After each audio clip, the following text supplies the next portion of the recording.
자, 이 자료를 한번 살펴볼까요? 여러분, 오늘 저희가 준비한 지식의 파도를 타보는 시간은 조금 특별합니다. 지금 제 앞에는 7장의 서핑 사진이 놓여 있는데요. 아, 그 사진들 정말 예술이죠. 색감부터가 굉장히 시원하고요. 네, 진짜 완전 그림 같아요. 시속 30km 이상으로 막 맹렬하게 부서지는 에메랄드빛 파도가 있고요. 그 위를 미끄러지는 주황색, 노란색 롱보드들이 보입니다. 그런데 자세히 보면 서퍼들의 위치가 좀 기묘하지 않나요? 맞아요. 보드의 정중앙이 아니라 그 좁디 좁은 보드의 맨 앞끝, 그러니까 노즈 쪽에 두 발을 모으고 서 있어요. 네, 다리를 엇갈려 걷는 크로스 스텝으로 그 끝까지 걸어나간 거죠. 허리를 꼿꼿이 세우고 바다를 응시하는 모습이 막 뭐라고 해야 할까? 물 위를 걷는 마법사처럼 되게 평온해 보입니다. 겉보기에는 정말 한없이 우아하고 평화로워 보이는 풍경입니다. 그런데 사실은 그렇지 않다는 거죠.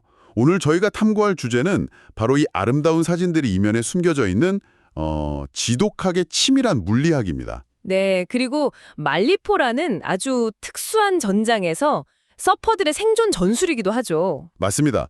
오늘 분석할 텍스트 자료의 제목이 바로 말리퍼 롱보드 서핑, 크로스 스텝 및 노즈 라이딩 기본 이론입니다. 아주 기술적인 문서예요. 이 문서를 보면서 제가 가장 흥미로웠던 건요. 우리가 흔히 감각적인 스포츠라고 생각하는 롱보드 서핑이 사실은 철저하게 유체역학을 통제하는 두뇌 게임이라는 점이었습니다. 두뇌 게임이다. 와, 겉보기에는 그냥 파도 터는 무용수 같은데 말이죠. 수면 아래에서는 그 수백 톤의 물과 서퍼가 끊임없이 힘겨루기를 하고 있는 셈이거든요. 바로 그 지점부터 파고들어 보죠. 사실 가장 직관적으로 떠오르는 의문이 하나 있어요. 일종의 거대한 착각에 대한 이야기인데요. 네, 어떤 착각을 말씀하시는 거죠? 상식적인 물리 법칙을 떠올려 보면요. 제가 길이가 3m나 되는 보드에 맨 앞으로 걸어 나갔어요. 그럼 무게중심이 당연히 앞쪽으로 쏠리지 않습니까? 당연히 쏠리죠. 체중이 다 앞으로 가니까요. 그러면 보드 앞쪽이 물속으로 고꾸라지면서 팍 뒤집혀야 정상 아닌가요? 마치 시소처럼 말이에요. 아, 그렇게 생각하기 쉽죠. 시소의 원리. 네, 그래서 저를 포함한 많은 사람들은 이런 생각을 합니다. 서퍼가 노즈에 섰을 때 안 뒤집히려면 반대편 테일 쪽을 부서지는 파도의 하얀 거품이나 무거운 물이 꽉 눌러줘야 한다고요. 무거운 돌을 얹어서 평형을 맞추듯이요? 맞아요. 뒤에서 물이 무겁게 눌러주니까 앞이 안 가라앉는 거 아니냐 이렇게 생각하는 거죠. 여기서 정말 흥미로운 점은 그 테일에 실리는 물의 무게로 균형을 잡는다는 생각이 절반의 진실이라는 겁니다. 절반만 진실이다? 그럼 틀렸다는 뜻인가요? 조건부로만 작동한다는 거죠. 파도의 힘이 아주 약한 날이나 그 바다에서 육지로 부는 온쇼어 바람 때문에 파도면이 지저분할 때는 거품이 눌러주는 게 약간 보탬이 되긴 합니다. 얕은 파도나 지저분한 환경에서는 그 시소 원리가 어느 정도 통하긴 하는군요. 네, 하지만 이 문서가 기준점으로 삼고 있는 환경이 있죠. 바로 말리포의 완벽한 오프쇼어 바람이 부는 날입니다. 오프쇼어 바람이면 육지에서 바다 쪽으로 부는 바람이죠. 맞습니다. 파도면이 유리알처럼 매끄럽고 힘차게 서오르는 아주 좋은 조건이에요. 이런 환경에서는 오히려 그 테일 쪽의 무게감이 가장 큰 족쇄가 됩니다. 족쇄요? 뒤에서 잡아주면 좋은 거 아닌가요? 테일이 물에 깊이 잠겨버리면 보드의 전진하는 속도가 완전히 죽어버리거든요. 노즈라이딩을 방해하는 최악의 조건이 되는 겁니다. 아하, 그러면 뒤에서 물이 눌러서 버티는 게 아니라면 도대체 제 무거운 체중을 얇은 보드 앞부분이 어떻게 버티는 건가요? 여기서 자료가 설명하는 두 가지 핵심적인 물리 현상이 등장합니다. 네, 그 부분이 정말 재밌더라고요. 첫 번째가 겉보기 흐름이었죠. 네, 겉보기 흐름. 이 개념은 우리가 파도를 바라보는 일상적인 시각 자체를 완전히 뒤집어 버립니다. 보통 우리는 해변에 서서 파도를 보면 물이 우리를 향해 막 수평으로 돌진해 온다고 생각하잖아요. 그게 바로 시각적인 착각입니다. 엄밀히 말해서 파도는 물 자체가 앞으로 밀려오는 게 아니거든요. 네, 물이 오는 게 아니라고요. 바다 한가운데서 발생한 에너지가 물이라는 매질을 통과하면서 이동하는 현상에 불과합니다. 와, 에너지가 이동하는 거다. 그럼 실제 물의 움직임은 어떤가요? 파도가 부서지기 직전에 가파른 경사면을 슬로우 모션으로 한번 상상해 보세요. 물의 흐름은 앞으로 가는 게 아니라 밑에서 위로 솟구치고 있습니다. 아, 밑에서 위로요? 파도의 바닥에서 꼭대기를 향해서 강하게 올라가는군요. 맞습니다. 수직 상승 기류 같은 물의 흐름이 생기는 거죠. 서퍼는 보드를 타고 앞으로 달리는 동시에 이 솟구치는 물의 흐름을 보드 바닥면에 계속 가두는 겁니다. 야, 이거 진짜 대박이네요. 그러니까 물이 거대한 엘리베이터처럼 보드 바닥을 밑에서 위로 끊임없이 밀어 올려주고 있다는 거잖아요. 정확합니다. 보드가 수평으로 빠르게 달릴수록 보드 밑을 통과하는 이 수직 상승하는 물의 압력도 기하급수적으로 커집니다. 속도가 빠를수록 엘리베이터의 힘도 강해지는 거군요. 그리고 이 상승하는 물의 흐름이 보드와 만나는 순간 두 번째 핵심 원리가 발생하죠. 네, 바로 이 마법의 활용점정인 코안다 효과입니다. 레일 그립이라고도 부르죠. 저 이거 읽으면서 약간 어릴 때 장난치던 거 생각났어요. 어떤 장난이요? 수도꼭지 말씀하시는 건가요? 맞아요. 흐르는 수돗물에 숟가락의 둥근 뒷면을 살짝 갖다 대면 어떻게 되는지 아시죠? 물줄기가 튕겨나가는 게 아니라 숟가락 표면을 착 감싸고 누르죠. 네, 그러면서 숟가락 전체가 물줄기 쪽으로 확 끌려 들어가잖아요. 롱보드의 테두리, 그러니까 그 레일이 바로 이 숟가락 뒷면 역할을 하는 거더군요. 아주 완벽한 비유입니다. 위로 솟구치던 물이 보드의 둥근 레일을 만나는 순간 표면을 따라 꺾여 흐르는 거죠. 네, 그러면서 보드 전체를 파도 안쪽 벽으로 강하게 빨아들이는 흙반, 그 문어발판 같은 역할을 하는 거네요. 맞습니다. 항공기 날개가 양력을 만들어내는 것과도 비슷한 원리입니다. 밑에서 밀어올리는 강한 수압이랑 레일을 파도벽에 밀착시키는 이 코안다 효과가 결합되는 겁니다. 와, 그러니까 엘리베이터가 위로 밀어 올리고 빨판이 벽으로 확 끌어당기고 그 두 힘이 합쳐지면 보드는 웬만한 바위보다 단단하게 파도면에 고정됩니다. 서퍼가 노지에 체중을 싣더라도 절대 고꾸라지지 않는 안정성이 생기는 거죠. 그렇군요. 그래서 이 전문가의 문서에서 이 모든 물리학을 관통하는 아주 명쾌한 결론 하나를 도출해냈군요. 네, 바로 속도가 곧 안정성이다라는 명제입니다. 속도가 곧 안정성이다. 약간 자전거 타는 거랑 똑같네요. 천천히 달리면 비틀거리지만 페달 밟아서 속도 높이면 딱 직진하면서 평온해지잖아요. 아주 좋은 포인트입니다. 정확히 같은 이치죠. 자, 그럼 이런 유체역학과 물리학을 이해하고 나니까 자연스럽게 지리학 쪽으로 시선이 넘어갑니다. 네, 말리포 해변이라는 특수한 환경 말이죠. 네, 문서가 굳이 말리포를 콕 집어서 분석한 이유가 있을 거 아니에요? 아까 속도가 중요하다고 하셨잖아요. 속도를 최고조로 끌어올려야 물의 흐름과 레일 그립이 커지니까요. 그렇다면 전략적으로 파도에서 에너지가 가장 응축된 가파른 곳을 찾아야 한다는 뜻이 됩니다. 그런데 저는 여기서 삐딱한 의문이 들었어요. 그냥 서핑을 좀 편하게 하면 안 되나요? 편하게요? 어떻게 말인가요? 파도에서 가장 완만하고 평화로운 구간, 그 숄더라고 부르는 곳 있잖아요. 거기서 여유롭게 속도 내면서 타면 안전하고 좋지 않나요? 아, 그건 정말 절대 피해야 할 100% 실패하는 위치입니다. 아, 진짜요? 완만해서 타기 쉬울 것 같은데요? 완만한 숄더 구간은 방금 말씀하신 그 밑에서 위로 솟구치는 물의 흐름이 현저히 약해진 상태거든요. 아, 엘리베이터가 멈춘 거구나. 네, 상승하는 물이 없으니까 숟가락을 끌어당기던 코안다 효과도 레일 그립도 한순간에 증발해버립니다. 헐, 보드를 받쳐주던 힘이 다 사라진 거네요? 그 상태에서 앞으로 걸어나가면 어떻게 됩니까? 지지력이 없으니 그대로 노즈가 물속으로 푹 처박히는 거죠. 보드가 잠수함이 되어버리는 대참사가 일어납니다. 와, 상상만 해도 끔찍하네요. 많은 서퍼들이 이런 실수를 한다고 자료에 적혀 있었죠. 맞습니다. 그래서 노즈 라이딩을 위한 가장 완벽한 위치는 따로 있습니다. 바로 파도가 부서지기 직전 꼭대기 물결이 하얗게 부서지기 시작하는 찰나의 구간. 그 반짝반짝하는 패더링 구간 말씀이시군요. 솟구치는 안전한 공간입니다. 가파른 곳이 가장 안전하다니 정말 모순적이네요. 그럼 말리포는 그런 패더링 구간을 찾기가 쉬운 해변인가요? 아, 여기서 말리포만의 특성이 개입합니다. 말리포는 해저 지형이 모래로 이루어진 비치 브레이크거든요. 비치 브레이크요. 모래니까 지형이 계속 변하겠네요. 맞습니다. 일정하게 깨지는 포인트 브레이크랑 다르게 지형이 수시로 변하고 바람의 영향도 엄청나게 받습니다. 네. 한마디로 파도가 길고 예쁘게 뻗어주는 게 아니라 여기저기서 불규칙하게 깨지고 뚝뚝 끊긴다는 거군요. 네, 한참 속도 내서 타고 있는데 갑자기 눈앞에 파도가 벽처럼 닫혀버리거나 반대로 힘이 푹 꺼지면서 숄더로 밀려나는 상황이 비일비재하죠. 야, 그럼 말리포에서는 파도가 알아서 나를 완벽한 위치로 모셔다 줄 거라고 기대하면 절대 안 되겠네요. 절대 안 됩니다. 수동적으로 기다리지 말고 끊임없이 파도를 읽고 내 보드를 그 에너지가 웅축된 가파른 포켓으로 우겨 넣어야 해요. 아, 그래서 이 자료의 진짜 하이라이트, 실전 플레이북이 등장하는 거군요. 여기서부터가 진짜 재밌습니다. 네, 말리포를 위한 5가지 진입 기술이죠. 말리포의 변화무성한 파도에서 어떻게 노즈로 진입할 것인가. 이게 단순한 묘기 자랑이 아니었어요. 네, 그 예측 불가능한 파도 속에서 어떻게든 코안다 효과를 유지하기 위한 아주 처절한 생존 전술이라고 보셔야 합니다. 처절한 전술. 하나씩 뜯어보죠. 첫 번째는 테이크오프 후 바로 트림입니다. 일어서자마자 바로 걷는 건가요? 네, 파도 상단 라인을 타며 바로 직선 코스로 가는 건데 이건 솔직히 말리포에서는 1년에 며칠 안 나오는 완벽한 날에만 가능합니다. 현실적으로는 보기 힘든 루트군요. 그럼 두 번째는요? 별 4개짜리 기술이던데. 바텀 턴 후 트림입니다.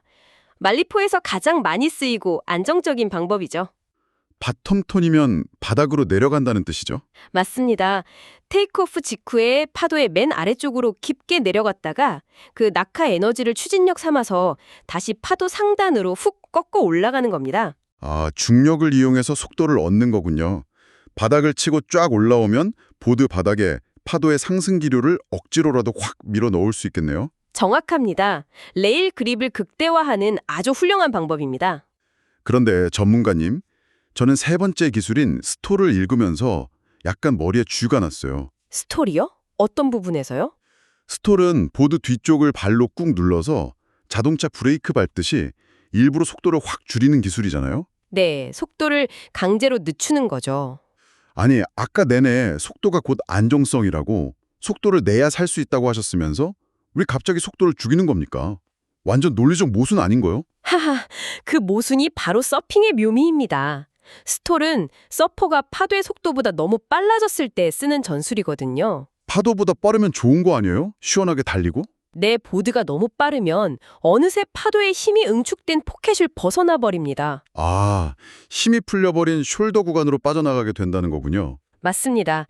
아따 숄더에서는 코안다 효과가 증발한다고 했죠. 와, 숄더로 빠져서 지지력을 잃고 가라앉느니 차라리 일시적으로 브레이크를 밟아서 멈추는 거네요. 네, 속도를 줄여서 뒤에서 쫓아오는 가파른 파도, 즉 포켓이 다시 나를 따라잡도록 기다려주는 겁니다. 아유, 단기적인 속도를 희생해서 엄청난 위치 에너지를 다시 확보하는 고도의 전략적 후퇴군요. 완벽한 해석입니다. 그리고 이 전술적 후퇴의 개념을 최고조로 끌어올린 기술이 바로 네 번째입니다. 별 5개 만점짜리 강력 주춤 기술이죠. 페이드 테이크오프. 네, 말리포 같은 환경에서 이보다 완벽한 무기는 없습니다. 근데 저 진짜 이거 읽고 너무 어이가 없어서 놀랐어요. 이거 미친 짓 아닙니까? 하하, 서핑 모르는 분들이 보면 직관을 완전히 거스르는 움직임이긴 하죠. 아니, 파도를 탔으면 앞으로 전진해야지 왜 출발하자마자 내가 가야 할 방향의 정반대 그 하얗게 부서지는 거품 쪽으로 보드를 확 틀어버리는 거죠? 당장 앞으로 가야 한다는 본능을 참아내는 거죠. 말리포처럼 파도가 길게 나지 않고 눈앞에서 짧게 솟아오르는 곳에서는 꼭 필요한 기술입니다. 곰곰이 상상해보니까 이거더라고요. 급하게 솟아오르는 카도에서 그냥 냅다 앞으로 달리면 1, 2초 만에 파도를 앞질러서 숄더로 빠져버렸을 거잖아요. 네, 10중 8구 그렇게 힘없는 숄더로 가버리죠. 그런데 정반대로 틀어버리니까 속도가 확 죽으면서 내 몸이 파도의 가장 안쪽, 깊숙한 심장 부인 포켓에 완전히 갇히게 되는 거네요. 맞습니다.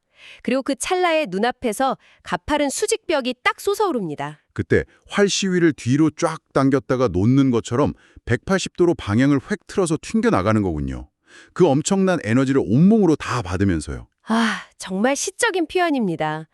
당장의 1m 전진을 포기하는 대신 완벽한 파동을 휘감는 겁니다. 5번째 기술인 컷백 후 노즈 라이딩도 결이 비슷하죠. 네, 이미 숄더로 빠져버렸다는 걸 인지한 순간 미련 없이 크게 유턴해서 다시 안쪽의 가파른 거품 쪽으로 돌아오는 겁니다.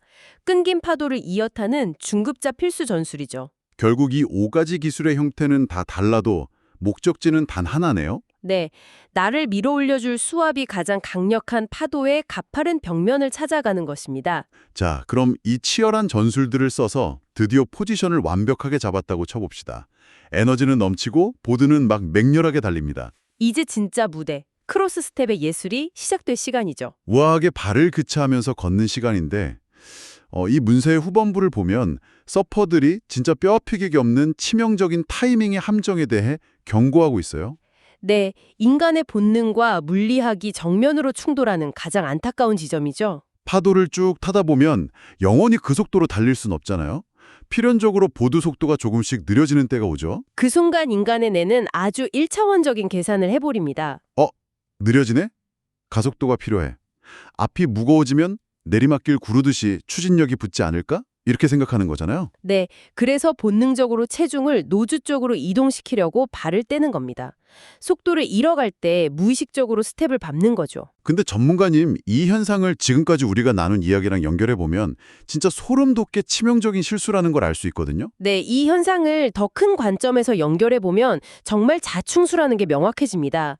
속도가 느려진다고 체감하는 그 순간이 언제일까요? 서퍼의 위치가 이미 파도에 힘이 다 빠져버린 숄더 구간에 진입해 있을 확률이 99%라는 거잖아요. 맞습니다. 아까 엘리베이터가 멈춘 공간이라고 하셨던 바로 그곳입니다. 위로 솟구치는 물도 없고 코안다 효과도 증발해서 지지력이 텅 비어버린 공간. 기반이 완전히 무너진 곳인데 거기서 속도 좀 내보겠다고 가장 취약한 맨 앞으로 걸어가는 형국입니다. 아이고, 단기적인 속도 저하를 해결하다가 보드를 아예 물속에 처박아 버리는 최악의 연쇄작용이 일어나는 거네요. 그렇다면 진짜 고수들의 크로스 스텝 타이밍은 언제일까요? 속도가 느려질 때가 아니라 에너지가 폭발해서 물의 흐름과 속도가 완전 최대치에 달하는 그 찰나 아닐까요? 정확합니다. 바텀턴이나 컷백으로 가파르고 무시무시한 구간으로 진입하기 직전 혹은 진입한 바로 그 찰나의 순간에 오히려 걸어 나가야 합니다. 와, 내 보드가 가장 강력한 에너지를 뿜어내는 폭풍의 농 한가운데 있을 때 걷는 거군요. 네, 강력한 상승 길이와 레일 그립이 나를 흔들림 없이 받쳐줄 것이라는 자연 법칙에 대한 완벽한 신뢰. 그게 있어야만 그 무서운 속도 속에서 평온하게 노지를 향해 걸을 수 있습니다. 오히려 그렇게 가파른 곳에서 앞으로 체중을 실으면 둥근 앞부분이 물살을 쫙 가르면서 엄청난 추진력까지 얻게 되고요. 맞습니다. 이 과정들을 쭉 종합해 보면 이 문서가 말하고자 하는 궁극의 철학이 나옵니다. 궁극의 철학이요. 어떤 건가요? 노즐라이딩은 서핑의 목표가 될 수 없다는 겁니다. 네, 노즈라이딩. 그러니까 보드 맨 끝에 딱 서는 그 멋진 행위 자체가 목표가 아니라고요. 네, 올바른 포지셔닝을 찾고 파도 에너지를 완벽하게 끌어올렸을 때 자연스럽게 허락되는 보상 혹은 결과물일 뿐이라는 뜻입니다. 과정을 무시하고 결과만 탐하면 물에 빠진다. 와, 정말 머리를 한 대 팍 맞은 것 같은 통찰이네요. 그렇죠. 사실 많은 사람들이 결과만 쫓다 보니 본질을 놓치는 경우가 많거든요. 맞아요. 우리는 바닷가에서 혹은 이 사진 속에서 서퍼들이 뽐내는 우아한 결과만 봅니다. 그래서 나도 저렇게 끝으로 걸어가야지 하고 발버둥만 치죠. 하지만 그 평온함의 진짜 비밀은 걷는 기술 자체에 있는 게 아니었던 겁니다. 내가 걷더라도 절대 가라앉지 않도록 끊임없이 바다를 읽고 나를 가장 완벽한 위치에 밀어넣는 보이지 않는 치열함. 바로 그거였군요. 여러분, 오늘 저희가 함께 뛰어든 이 지식의 파도 어떠셨나요? 단순한 레저 스포츠로 보였던 서핑 이면에 이렇게 역동적인 물리학과 치열한 체스 게임이 숨어 있었습니다. 네, 오늘 이 긴 대화 속에서 단 하나의 문장만 머릿속에 담아가셔야 한다면 저는 이 자료에 대미를 장식한 이 문장을 꼽고 싶습니다. 노주로 가는 게 아니라 파도의 가장 좋은 곳으로 가는 것이다. 파도의 가장 좋은 곳으로 가는 것이다. 정말 울림이 있는 문장입니다. 전 이게 바다에서만 유효한 원리가 아닌 것 같아요. 우리가 일상을 살아가거나 비즈니스를 할 때 너무 자주 노즈라이딩이라는 눈에 보이는 결과에만 집착하잖아요. 네, 시장의 흐름이나 주변 상황은 전혀 고려하지 않는 경우가 많죠. 파도의 에너지는 무시한 채 무작정 억지로 결과를 내겠다며 앞으로 걸어 나가려고만 하죠. 그러다가 힘 빠진 숄더 구간에서 꼬르륵 가라앉아 버리고요. 무언가를 성취하려면 먼저 내가 서 있는 자리에 에너지를 읽어내는 게 우선이라는 깊은 뜻이 담겨 있습니다. 정말 그렇습니다. 전문가님, 오늘 이 멋진 탐구를 마무리하면서 청취자 여러분께 남겨주실 마지막 질문이 있을까요? 네, 이 완벽한 물리법칙과 서핑의 은유를 빌려서 여러분 스스로에게 한번 던져볼 만한 질문을 드리고 싶습니다. 어떤 질문일지 기대되네요. 파도는 에너지가 이동하는 현상이고 서핑은 그 보이지 않는 에너지 흐름 중 가장 가파른 구간에 나를 위치시키는 예술이라고 했죠. 그렇다면 지금 여러분의 삶이나 일터에서 흐름을 거스르며 억지로 결과를 쥐어짜내려는 부분은 무엇입니까? 억지로 결과를 쥐어짜내려는 부분. 혹시 에너지가 이미 다 빠져버린 완만한 숄더 구간에 멈춰서서 왜 앞으로 나가지 못하냐며 발만 구르고 있지는 않습니까? 억지로 한 걸음 내딛기 전에 잠시 멈춰서서 나를 강력하게 밀어 올려줄 나만의 포켓이 어디인지 혹은 과감하게 뒤로 물러나는 페이드 테이크오프가 필요한 시점은 아닌지 곰곰이 파도 소리에 귀 기울여 보시길 권해드립니다. 와, 과감한 페이드 테이크오프가 필요한 시점은 아닌지. 오늘 정말 많은 생각을 하게 만드는 깊이 있는 탐구였습니다. 여러분만의 가파른 파도를 찾으시길 응원하면서 오늘 시간은 여기서 마치겠습니다. 지금까지 함께 지식의 파도를 타주신 여러분 감사합니다.